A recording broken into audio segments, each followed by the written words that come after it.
The Emperor of Gladness by Tim Farrington is a quiet, contemplative novel that unfolds like a piece of music, equal parts sorrowful and redemptive. It centers on the life of Tim Halperin, a middle-aged jazz pianist whose days are shaped by loss, quiet routine, and the elusive search for meaning. He lives in the shadow of grief, his wife has died, his music career has stagnated, and his life feels suspended in a haze of memory and melancholia. Farrington doesn't rush the narrative but instead lets it drift like a slow ballad, allowing the reader to sink deeply into Tim's inner world. At the outset, Tim is living a life of retreat in Norfolk, Virginia. He teaches piano to a few students, plays gigs at the local bar, and mostly keeps to himself. His emotional solitude is not just circumstantial but existential. He's a man who has loved deeply and lost profoundly, and now he walks the edges of life, more a witness than a participant. The memory of his wife, Rachel, is ever present, not just as a ghost of the past but as a shaping force in his every breath. He doesn't so much mourn her as live beside her absence. The novel's title hints at the paradox at its heart.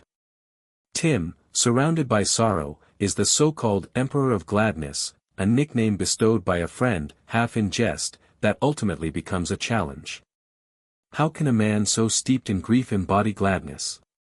What does gladness mean when you know the full weight of suffering? Farrington uses this irony to frame the story's moral arc. Joy, he suggests, is not always the absence of pain, but something that grows beside it, tenderly and stubbornly. Tim's world begins to shift when he meets Faith, a young woman with a turbulent past and a guarded spirit. She seeks out piano lessons, but her presence in Tim's life becomes something far more disruptive and profound. Unlike the polished Rachel, Faith is raw, damaged, and unpredictable. Her vulnerability touches something long dormant in Tim, and their connection, hesitant at first, begins to unspool layers of healing and rediscovery in both of them. Faith's character is drawn with nuance and compassion. She resists easy categorization. She is not simply a wounded woman, in need of rescue, nor is she a manic pixie dream figure sent to awaken the stoic hero. Instead, she is fully human, alternately brash and tender, guarded and open, angry and full of longing. Her brokenness doesn't ask for pity but recognition. Through their interaction, Farrington explores the ways people meet each other not in perfection but in shared imperfection. The novel's spiritual dimension is quiet but essential. Farrington, who often writes with a Zen-inflected sensibility, weaves a subtle undercurrent of mysticism into the everyday. Tim's music is one of the main vehicles for this.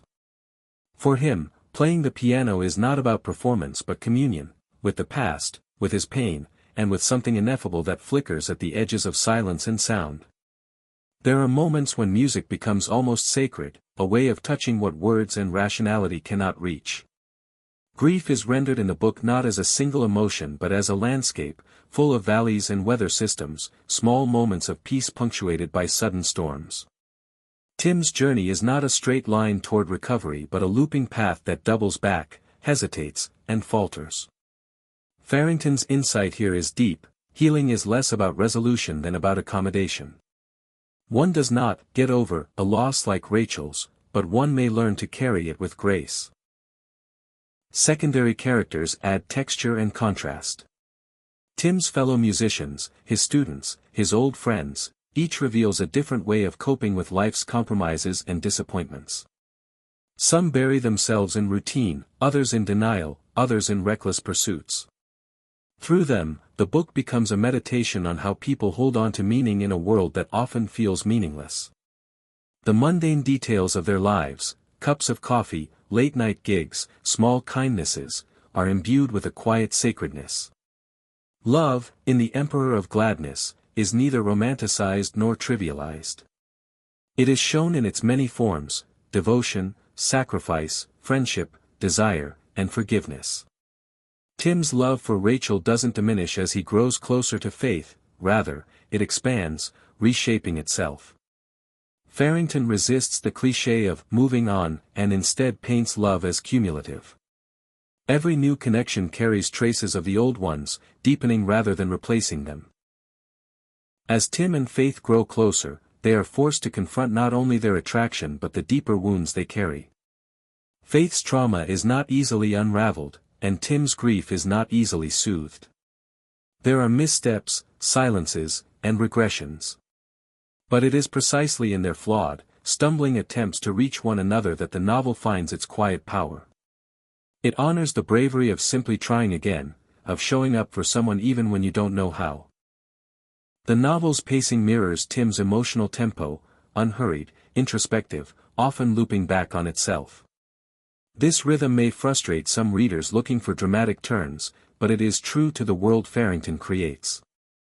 The tension in the book is not of plot but of spirit. Will Tim allow himself to feel again? Will he risk hope? Will he let the music return not just to his fingers but to his soul? One of the novel's most poignant elements is how it allows for ambiguity. Nothing is neatly resolved. Faith's life remains uncertain. Tim's future is not drawn in bright lines. But what changes is the quality of their presence, how they sit with one another, how they listen, how they endure. Farrington's message is that gladness is not a prize to be won but a state of openness that exists in fleeting, luminous moments. Music remains the central metaphor for this transformation. For Tim, playing again, really playing, is the act of stepping back into the flow of life. It doesn't erase his pain but transforms it, making space for both sorrow and beauty to coexist. The final scenes, rich with silence and sound, suggest that gladness is not the absence of sadness but the willingness to let them both sing. Farrington's prose is lyrical and restrained, filled with sentences that feel like jazz riffs, unexpected, subtle, and resonant. He writes with compassion for his characters, never judging them but allowing their flawed humanity to shine. The novel resists cynicism without lapsing into sentimentality, achieving a tone that feels earned and true. In the end, The Emperor of Gladness is a meditation on love, loss, healing, and the slow unfolding of grace. It invites readers to sit with their pain, to listen deeply, and to trust in the quiet resurrection of joy. It offers no easy answers, but something better, a gentle faith in the possibility of transformation, one note, one breath, one moment at a time.